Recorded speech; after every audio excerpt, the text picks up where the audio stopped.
Salut à tous, c'est Tom Tech News FR. Alors aujourd'hui, comme vous voyez, je suis en vacances à l'île d'Oléron. Donc aujourd'hui, je vais vous parler de la surcouche Realme UI2 qui a été lancée début juillet sur le smartphone Realme X2 Pro, qui a été publié il y a environ, je crois, 1 an et demi à 2 ans.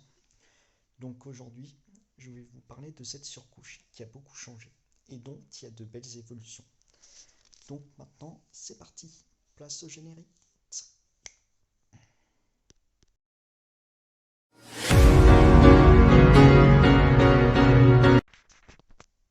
Donc me revoilà.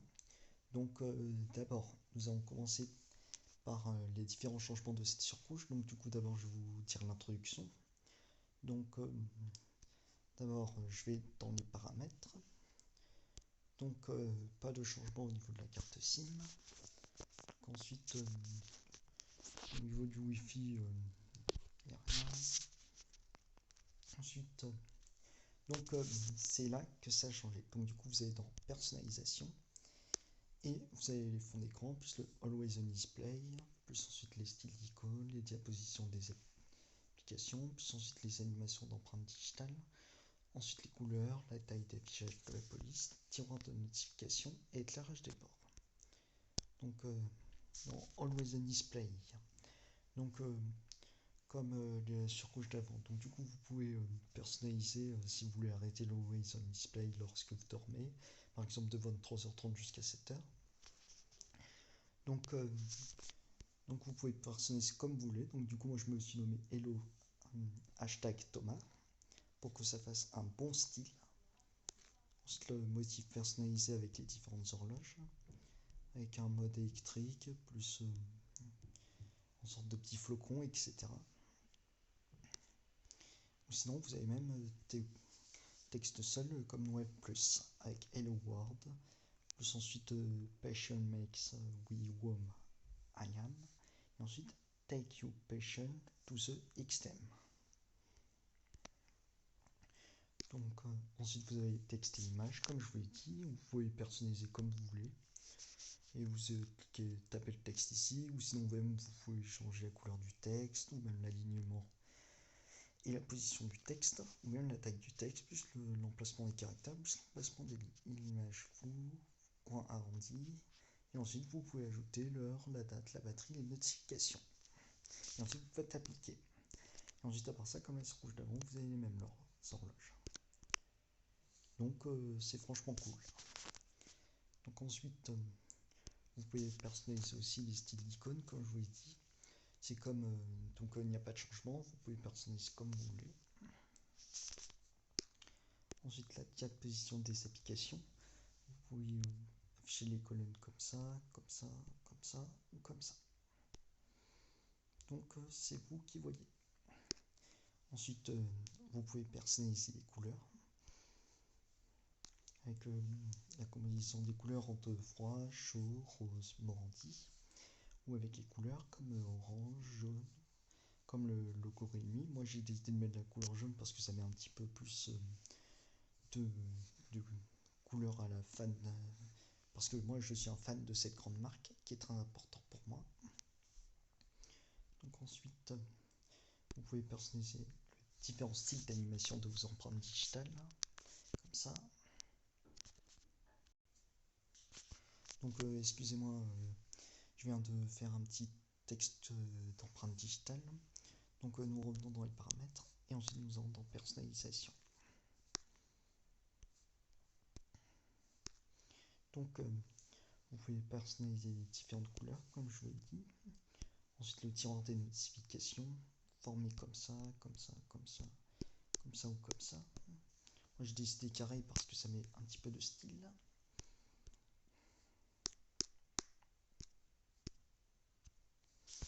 Donc c'est ça le grand plus de cette surcouche.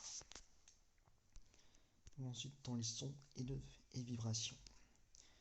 Donc vous avez tout le temps le Dolby Atmos pour mettre en fonction des contenus que vous regardez. Par exemple intelligent, ça va être le son le plus puissant possible disponible sur cet appareil. Et comme je vous l'ai dit à l'autre vidéo, JD bluffé par le son de ce Realme X2 Pro. Parce qu'il délivre un son vraiment puissant, avec beaucoup de graves, beaucoup de basses, et un petit peu moins d'aigus, mais sinon c'est vraiment un son plus que correct. Donc ensuite, dans les autres paramètres, vous pouvez, en fonction de ce que vous connectez en appareil filaire,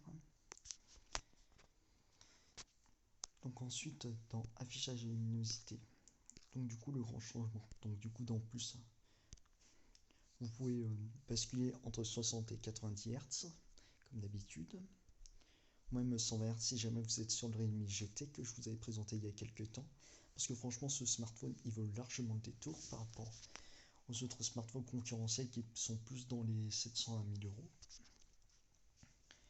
Donc ensuite, dans mot de passe et mode biométrique, donc c'est la même interface quasi. Et ensuite,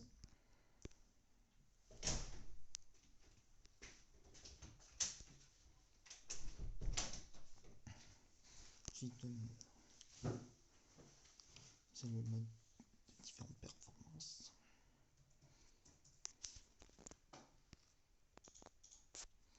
Sinon même, vous pouvez optimiser la batterie.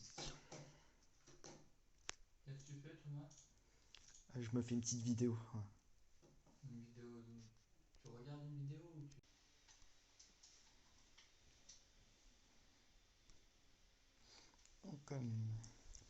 Donc on continue. Donc à part ça, je vous dis, c'est juste ça les petits changements. Et ensuite, dans mise à jour logicielle, comme vous avez vu, c'est bien la surcouche normalement Realme UI2, basée sur Android 11, et le numéro de version c'est RMX 1931 11F-11. Et ensuite, on va dans à propos du téléphone, et ensuite on clique. Et comme vous voyez, c'est bien Android 11. Donc du coup ça, c'est vraiment cool. Je suis soulagé. Et ensuite la mise à jour de sécurité Android, elle date du 5 juin 2021. Donc c'est tout ça les changements de cette surcouche. Et ensuite nous allons dans la galerie appareil photo pour vous montrer ce qui a changé. Donc dans le 4, vous pouvez faire en 4 tiers, en 1/1, en full, en 16 neuvième, ou le minuteur pour mettre un petit déclencheur lorsque vous voulez prendre une vidéo. Donc vous allez cliquer sur 3 secondes ou même 10 secondes. Ensuite vous avez l'intelligence artificielle. Donc pour l'intelligence artificielle, ça permet de prendre des photos de meilleure qualité avec plus de couleurs. Et pour faire de beaux selfies ou même de belles photos à l'avant, je veux dire avec les capteurs arrière. Et ensuite vous avez une méthode de prise de vue. Donc par exemple vous allez toucher pour prendre une photo, c'est-à-dire que vous cliquez sur l'écran et ça prend immédiatement une photo. Et ensuite vous allez utiliser les gestes pour prendre une photo. Donc vraiment, c'est vraiment un bon point.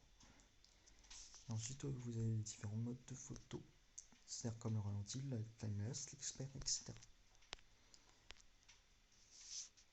Et ensuite dans les vidéos, donc dans la vidéo, vous cliquez sur là pour mettre en 4K 60 images par seconde. Donc en bref, je trouve que c'est une excellente interface. Donc je vous dis à bientôt les amis, ciao ciao, et prochainement de nouvelles reviews. Donc à bientôt.